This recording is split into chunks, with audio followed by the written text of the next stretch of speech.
Assalamualaikum warahmatullahi wabarakatuh. Waalaikumsalam warahmatullahi wabarakatuh.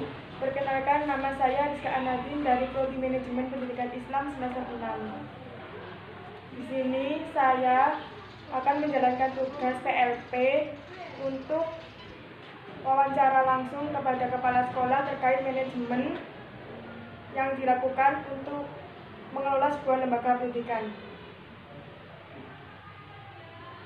Langsung perkenalan, Pak. Iya. Assalamualaikum warahmatullahi wabarakatuh. Bismillah, alhamdulillah, wassalatu wassalamu ala rasulillah, amma ba'da. Saya memperkenalkan diri. Nama saya Haji Ahmad Basuni, Magister Pendidikan Islam, yang saat ini bersama dengan mahasiswa dari Unhas Universitas Hasyim Asy'ari Jombang. Karena Unhas itu ada singkatan Universitas Hasanuddin. Nah, sekarang ada yang namanya Unhas pakai shin besar. Kalau tidak bisa membaca dikiranya Unhasi, nah, seperti itu. Alhamdulillah saya bisa melayani permintaan mahasiswa yang sedang melaksanakan PPL ya. Singkatannya apa itu? Praktek pengalaman lapangan. Seperti itu. Insya Allah saya akan melayani sesuai dengan kebutuhan mahasiswi tersebut untuk melaksanakan tugas dari kampusnya di dalam menyelesaikan program studinya, yaitu program studi S1. Saya juga turut mendoakan semoga nanti mahasiswa yang PPL di MTS Nurul Quran Jogoroto Jombang ini dapat berjalan dengan baik, melaksanakan tugasnya dengan sempurna, mendapatkan nilai yang baik dan lulus dengan nilai yang sempurna pula, atau istilahnya kamlaut gitu ya. Cuma mahasiswa itu biasanya kalau cantik itu tidak lama, tidak akan selesai, putus di tengah jalan. Karena apa? Dinikahkan orang tuanya. Ini biasanya seperti itu. Saya dulu juga alumni Unhas. Waktu saya masuk namanya masih Unhas. Di semester 1 sampai saya selesai melaksanakan program sarjana lengkap waktu itu, namanya berubah menjadi IKH. Masuk masih Unhas, keluar menjadi IKH. Itu tahun 91. Saya juga alumni sana. Makanya saya juga memberi kesempatan yang seluas-luasnya kepada adik-adik mahasiswa, terutama yang dari Unhas, di mana saya dulu juga bagian dari Unhas tersebut. Itu saja sekedar pengenalan dari saya. Silahkan kebutuhannya apa untuk wawancara ini bisa dilanjutkan. Namanya siapa tadi? Rizka Anadin. Panggilannya? Rizka. Rizka. Iya, silakan Mbak Rizka. Terima kasih Pak untuk waktu perkenalannya. Langsung saja di sini saya akan mewawancarai terkait dengan apa visi misi Madrasah Nurul Quran. Iya. Visi ini adalah sebuah angan-angan. Di madrasah saya ini punya visi yang visi ini merupakan ikhtiar kami, bukan merupakan istilahnya harus jadi ini, harus jadi itu. Tidak, hanya sebuah ikhtiar, sebuah usaha, yaitu untuk menciptakan manusia yang beriman. Ini yang pertama. Kemudian berilmu. Ini yang kedua. Terus selanjutnya setelah beriman, berilmu, beramal. Beramal ini diupayakan yang punya nuansa Islami atau punya karakter atau akhlak yang kita katakan dengan istilahnya berakhlak Qurani. Ini visi dari MTS Nurul Quran. Sehingga saya punya keinginan atau punya tujuan anak-anak yang bersekolah di sini, pertama dia akan mempunyai ilmu, mempunyai keimanan yang sempurna kepada Allah. Setelah punya keimanan yang sempurna sesuai dengan tingkatan anak itu, punya ilmu juga sesuai dengan tingkatan di mana ia belajar, beramal dan berakhlak Qur'ani. Ini harapan visi dari MTS Nurul Quran sesuai dengan namanya, disesuaikan dengan pondoknya. Karena MTS Nurul Quran ini punya yayasan yang lebih dulu berdiri, yang waktu itu mengelola pendidikan berupa pondok Nurul Quran yang mengambil mengambil program utama adalah tahfidz Al-Quran itu. Ini tentang visi MTS Nurul Quran. Sedangkan misinya ini nanti menanamkan keimanan kepada anak-anak. Jadi anak-anak di dalam pembelajaran itu diberi materi terutama yang berkaitan dengan agama, itu tentang keimanannya. Karena orang itu kalau sudah beriman, menurut gambaran saya, mereka akan lebih mudah kita arahkan daripada mereka yang kurang keimanannya. Kemudian membekali dengan berbagai macam ilmu, terutama ilmu agama, yang kita jadikan fondasi di dalam mengelola pendidikan ini, di samping pendidikan secara umum yang mengacu kepada kurikulum pemerintah.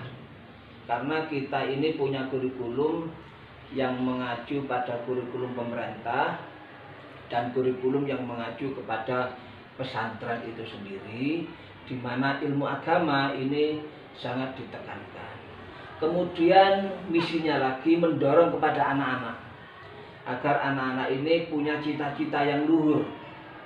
Gantungkan cita-citamu setinggi langit, seperti itu kalau kita menggambarkan. Ambil cita-cita yang tinggi, kalau tidak bisa akan jatuh ke bawahnya, sehingga kita tetap akan mempunyai harapan untuk menimba ilmu itu. Kemudian agar punya akhlak karimah yang bernuansa Islami dan Qur'ani, anak-anak ini ada kegiatan di sini yaitu program tahfidz Al-Quran juz 30. Sehingga diharapkan anak-anak yang sudah lulus di tingkat ini punya hafalan juz 30 minimal untuk itu, sehingga anak-anak disuruh memahami kalimat-kalimatnya, mengamalkan ajaran-ajarannya dalam keseharian, sehingga nanti Al-Quran seakan-akan menjadi imam bagi mereka. Ini tentang visi dan misi, Mbak Rizka. Ya, barangkali yang lain apa? Terus untuk visinya tadi kan menciptakan manusia yang beriman, berilmu dan beramal akhlakul Qur'ani. Iya. Apakah visi ini masih berhubungan dengan yayasan yang notabene itu menghafalkan Al-Quran? Iya. Karena saat murid kami itu ada dua macam, yaitu murid yang dari pondok pesantren yang mereka diasramakan. Kemudian ada murid yang dari kampung yang menimba ilmu di sini. Kedua-duanya dipadu, dibimbing agar bisa punya seperti apa yang menjadi visi dan misi MTS Nurul Quran itu sendiri. Sehingga ada perpaduan. Dan biasanya gurunya juga sangat paham. Ketika memberi arahan dan pelajaran dari anak pondok itu akan lebih mudah, karena mereka seharian penuh 24 jam di asrama, sehingga mudah untuk diajak belajar bersama-sama. Sementara yang dari kampung itu kan tidak. Yang dari kampung kan ada tugas dari orang tuanya, kadang-kadang ya banyak kesibukan di luar, sehingga belajarnya pun berbeda. Namun meskipun berbeda, gurunya tetap berupaya maksimal mungkin sehingga kedua-duanya bisa mencapai misi dan misi yang ada di MTS ini. Terus selanjutnya, apa saja tugas kepala sekolah dan program kerjanya? Tugas kepala sekolah itu banyak, Mbak Rizka. Jadi seorang kepala sekolah itu bisa bertugas sebagai manajer atau menyusun kegiatan, merencanakan, mengkoordinasi, kemudian mengambil kebijakan, mengambil keputusan. Tapi semuanya itu sudah kita atur sedemikian rupa. Ada bagian-bagian dari waka-waka kami yang mengatur hal itu. Ini bagian dari manajer. Kemudian tugas lagi sebagai kepala sekolah sebagai supervisor, yaitu supervisor mengadakan supervisi tentang proses pembelajaran, sehingga sewaktu-waktu kepala sekolah ini masuk ke ruang kelas bersama-sama dengan guru, bersama-sama dengan murid, bahkan kepala sekolah duduk pun seakan-akan menjadi murid, tapi punya tugas yang utama yaitu sebagai supervisor, supervisi tentang proses pembelajaran oleh guru dan proses anak-anak di dalam memahaminya. Itu kita amati, ini termasuk dalam seperti itu. Kemudian sebagai seorang leader lagi, seorang pemimpin, ini kepala sekolah diupayakan memahami kondisi guru, sehingga kondisi guru itu akan mempengaruhi juga terhadap nilai supervisi itu. Selanjutnya, seandainya ada sesuatu hal yang sekiranya perlu pembinaan, maka kembali tugas sebagai kepala sekolah memberikan arahan pembinaan kepada guru tersebut sehingga nanti bisa melaksanakan tugasnya dengan baik. Kemudian sebagai inovator, kepala sekolah sebagai inovator, yaitu mengadakan pembaruan tentang teori pembelajaran sekiranya kurang pas dengan yang diterima anak-anak ini, kita sampaikan kepada guru-guru, sehingga guru-guru tahu bahwa apa yang mereka sampaikan kepada peserta didiknya mungkin dirasa kurang pas, sehingga guru akan mendapatkan arahan inovator dari kepala madrasah. Tapi itu pun jarang, biasanya guru dengan tanggap membuat inovator sendiri. Sehingga guru merasa, oh teori saya kok kurang bisa diterima, dia membuat teori yang lain, karena banyak teori yang harus diterapkan oleh guru sehingga pembelajaran di dalam kelas itu bisa hidup. Kemudian yang terakhir mungkin sebagai motivator. Jadi kepala sekolah sebagai motivator memberi penyemangat. Contoh yang sederhana, di MTS Nurul Quran ini ada grup, yaitu The Big Family MTS Nurul Quran. Nah, di situ biasanya ajang kreasi Bapak Ibu guru untuk menyampaikan unek-uneknya, menyampaikan gagasannya, menyampaikan keinginannya, itu biasanya ditaruh di grup itu. Atau ada program-program baru dari kepala madrasah bisa di-share ke situ sehingga beritanya bisa langsung bisa diterima dengan baik. Kembali kepada kepala sekolah sebagai sebagai motivator, memberi penghargaan kepada Bapak Ibu guru yang punya kreatif, sehingga setiap akhir tahun itu ada guru teladan, yang kita berikan, kita sampaikan kepada wali murid di saat mengadakan pertemuan pengambilan rapot pada akhir tahun itu. Barangkali itu sementara bagian dari tugas kepala madrasah, Mbak Rizka. Terus untuk cara mengelola sebuah lembaga pendidikan yang baik itu seperti apa ya Pak? Cara mengelola, ini versi saya loh ya. Versi saya cara mengelola. Saya berbagi tugas dengan mereka-mereka yang punya keahlian. Jadi keahlian apa yang mereka miliki kita bebankan kepada mereka. Jadi saya mengelola itu bukan hanya sendirian.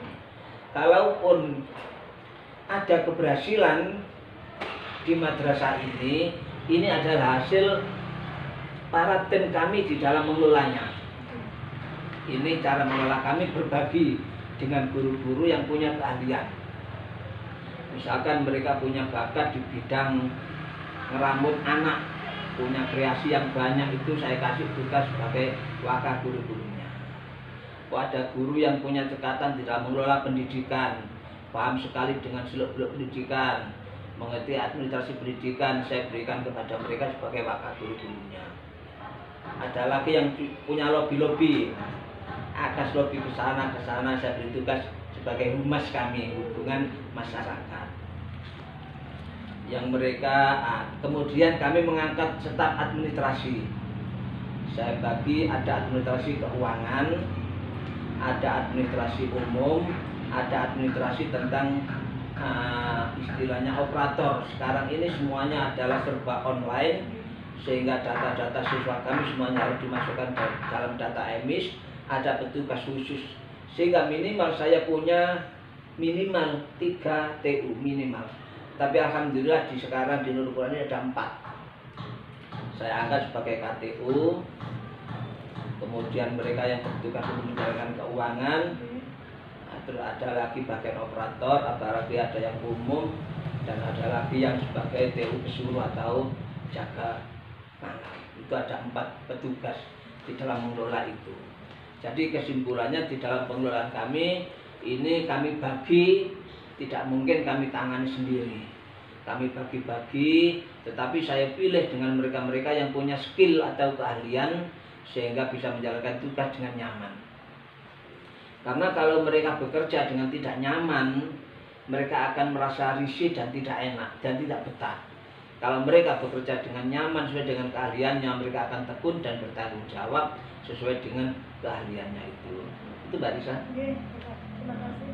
Untuk selanjutnya, perencanaan rekrutmen pendidik dan tenaga kependidikan itu bisa melalui tes tulis, apa tes lisan, apa wawancara secara langsung.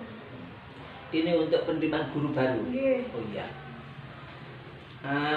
Di tempat kami ini sebenarnya saya punya komitmen, sekiranya keinginan saya guru yang ada ini kalau bisa ilmunya senantiasa bertambah sesuai dengan kondisi zaman. Dengan demikian saya tidak ingin menambah guru lagi, karena penambahan guru itu juga ada batasannya sesuai dengan kuota siswa. Kuota siswa kalau nanti kebanyakan guru di EMI juga ada masalah. Jadi kita sesuaikan dengan kuota. Tapi seandainya terpaksa kami mengangkat guru sementara di sini karena sekolahnya juga masih bersifat seperti ini, kami mengangkat, kita buka pendaftaran atau kita sampaikan kepada sanak tahu handai taulan yang punya guru ini coba suruh melamar. Nah biasanya kalau mereka saya perlukan, saya panggil, saya sekedar hanya tes wawancara. Mulai pendidikannya saya tanyakan, terus pengalaman belajarnya saya tanyakan. Karena kita belum punya penjamin mutu, sehingga belum saya adakan tes yang sifatnya mulai tes dadak bengeknya itu seperti yang mereka sudah punya penjamin mutu. Ya kita hanya sekedar sudah punya pengalaman mengajar, terus dari segi usia, terus dari segi akademiknya sudah pas sesuai dengan yang akan disampaikan. Itu biasanya kalau saya anggap sudah kriteria terpenuhi, saya ajak bersama-sama untuk mengabdi di MTS Nurul Quran ini. Jadi belum ada tes seperti yang kita lihat seperti di sekolah-sekolah mana yang sudah punya seorang penjamin mutu itu kan ada sekarang ya. Sebenarnya kita disuruh. Nah itu sementara kita masih belum, karena kembali kepada budget kita yang masih terbatas, sehingga kita belum bisa mengambil seseorang yang bisa menjadikan penjamin mutu dalam pendidikan ini. Jadi rekrutmen kami sementara melalui tes lesan saja. Setelah tanya dianggap sudah punya cukup, baru kita ajak gabung. Itu Mbak. Ya, lalu untuk selanjutnya, standar minimal apa yang harus dimiliki oleh seorang pendidik? Minimal ya sesuai dengan ijazah yang mereka miliki, disesuaikan dengan pelajaran yang akan dia sampaikan, sehingga tidak terjadi mismatch antara ijazah dengan kemampuan yang ia miliki. Jadi backgroundnya sama. Jadi saya sesuaikan dengan background pendidikannya. Kalau kita butuh guru matematika, sementara mereka juga sarjana matematika, lah biasanya indeks kumulatif nilai akhirnya itu juga jadi pertimbangan. Oh berarti anak ini dulu lulusnya dengan nilai kamlot memuaskan. Nah itu biasanya cenderung kita ambil, daripada hanya sekedar lulus seperti hanya punya ijazah gitu saja. Jadi kita jadikan pedoman dari hasil nilai yang mereka miliki, terus kembali kepada pengalaman tadi. Itu menjadi standar minimal kami. Karena pengalaman itu cukup berharga. Karena ada seseorang yang tidak sarjana, kita punya guru yang sudah sepuh, tidak sarjana, tapi ilmunya sudah melebihi sarjana. Teori mengajarnya sudah bagus, karena mereka sudah mengajar sejak lama. Nah ini kita pertahankan. Tidak punya ijazah, tapi sebagai figur publik atau figur publik, nah ini yang saya perlukan. Jadi kalau ada pelamar guru, saya lihat ijazahnya yang pertama, kita sesuaikan dengan kebutuhan kita. Pun. Terus lalu model pengawasan apa yang dilakukan oleh Bapak untuk mengawasi kinerja guru, perilaku siswa? Model pengawasan kami kepada guru, saya ini setiap hari ada di madrasah. Bahkan yang mula-mula datang ke madrasah adalah saya. Ini tidak pamer ya. Saya datang lebih awal. Sehingga saya tahu murid saya datang lebih awal itu siapa, saya paham. Namanya Raffi, Nakas anaknya itu datang mengawali dari teman-temannya. Saya itu datang lebih dulu biasanya. Kecuali kalau pas ada kegiatan yang bersama dengan pagi hari, saya mungkin telepon kepada TU kami, saya datang terlambat, tolong guru-guru yang datang dilihat. Yang kedua dari absensi guru. Jadi guru itu setiap pagi absen, sehingga untuk mengawasi kinerjanya saya lihat seperti itu.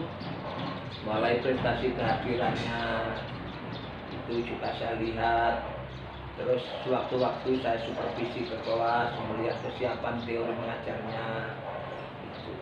Kalau ke siswa, ini waktu pembelajaran itu tergantung dari gurunya. Dari pengawasan siswa di kelas, saya serahkan kepada guru kelas yang waktu itu mengajar.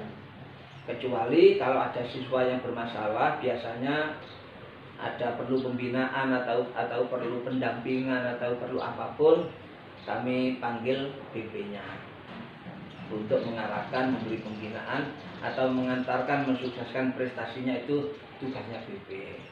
Jadi kalau guru semacam itu, siswa semacam itu.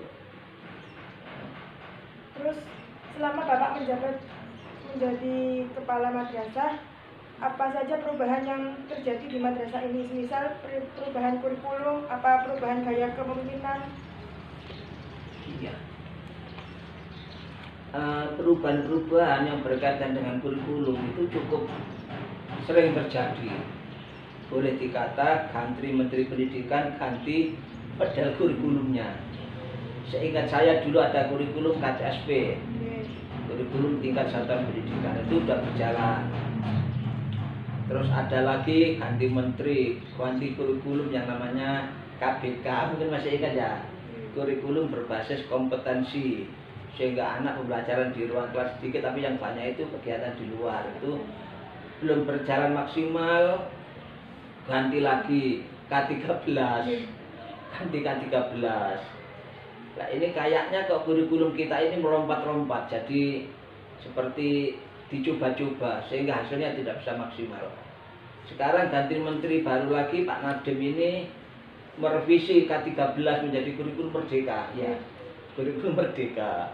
Lah seperti itu. Kalau gaya kepemimpinan sementara ini, karena kepala sekolahnya dari mulai berdiri sampai sekarang masih dibutuhkan gaya kepemimpinannya ya seperti ini. Tapi alhamdulillah dari perkembangan madrasah, mulai dari fisik sarana prasarananya, ini alhamdulillah dulu mulai berdiri punya 4 ruang, tapi sekarang sudah punya 12 ruang. Kita nambah lagi 2 ruang baru sehingga nanti kita punya 14 ruang. Dari siswanya yang dulu mulai pertama kita mendirikan punya siswa 99 anak. Jadi saya masih ingat murid pertama saya ketika berdiri Amjad Nurul Quran itu 99. Pas dengan Asmaul Husna. Itu berjalan terus bertambah sekarang siswanya sudah 473. Iya, sudah lumayan. Sehingga kita bagi menjadi rencana 16 kelas itu. Jadi perkembangannya seperti itu, kayak kepemimpinannya sementara nggih. Tasik pancet wong kepala cek pancet. Terus untuk yang terakhir, Pak, apa saja permasalahan yang dialami Bapak selama menjabat sebagai kepala madrasah? permasalahannya dari segi apa itu Mbak Rizka? Dari segi umumnya. Umumnya. Iya. Permasalahan biasanya kalau di sekolah kan ada 3 secara umum. Sarana prasarana juga bisa menimbulkan masalah. Terus dari faktor pendidik juga ada, dari faktor siswa juga ada. Kalau dari sarana prasarana, insya Allah permasalahannya sedikit demi sedikit bisa teratasi. Kalau dari pendidik, mungkin guru sudah mempersiapkan sedetail mungkin persiapan untuk menyampaikan materinya. Waktu berangkat tiba-tiba ada telepon, keluarganya ada yang berduka, sehingga mereka harus bertaziah dulu. Nah ini untungnya permasalahan itu bisa terpecahkan dengan kita punya guru piket. Guru piketnya siapa? Ada. Ini kami buat guru piket untuk mengganti sewaktu-waktu ada guru yang berhalangan. Kalau dari siswa itu hambatannya kadang-kadang lingkungan. Lingkungan dari anak itu kadang-kadang sangat mengganggu atau mendominasi kepribadian anak. Contoh, beberapa tahun yang lalu murid saya itu kan ada yang di daerahnya home industry, membuat kentang itu ya, daerah Gedangan itu membuat kentang. Nah, ketika anak ini di rumahnya, kalau sudah membantu orang tuanya itu dikasih rokok. Pokoknya kon ngewangi bapak tak wae rokok lah, semacam itu. Sebagai upah. Iya, dikasih rokok. Anaknya seneng ngewangi dikasih rokok. Bareng sekolah membawa rokok, saya panggil, kok bawa rokok? Kamu nanti saya laporkan orang tuamu. Loh ini dikasih bapak ya Pak. Loh, dikasih bapakmu. Mungkin, kalau apa kok dikasih pulang mengewangi kerja genteng. Sehingga saya tidak bisa berkutik. Satu-satunya jalan orang tuanya kami panggil. Itu hambatan atau permasalahannya. Saya panggil untuk saya beri peringatan saja, Pak, anak bapak terlalu dini untuk merokok, masih kecil belum waktunya. Kasihan paru-parunya, saya bilang begitu. Jangan dikasih rokok Pak, kasih uang aja. Nah gitu, diuangkan saja. Akhirnya kok ya bisa berubah. Dan alhamdulillah setiap kali ada hambatan, kami bisa menemukan solusinya. Itu aja Pak sekarang. Ya. Sekian informasi yang telah disampaikan oleh Bapak Basuni Soleh selaku Kepala Madrasah. Semoga dapat memberikan manfaat untuk saya dan untuk semua orang. Sekian, wassalamualaikum warahmatullahi wabarakatuh. Waalaikumsalam warahmatullahi wabarakatuh. Terima kasih Pak. Iya, sama-sama.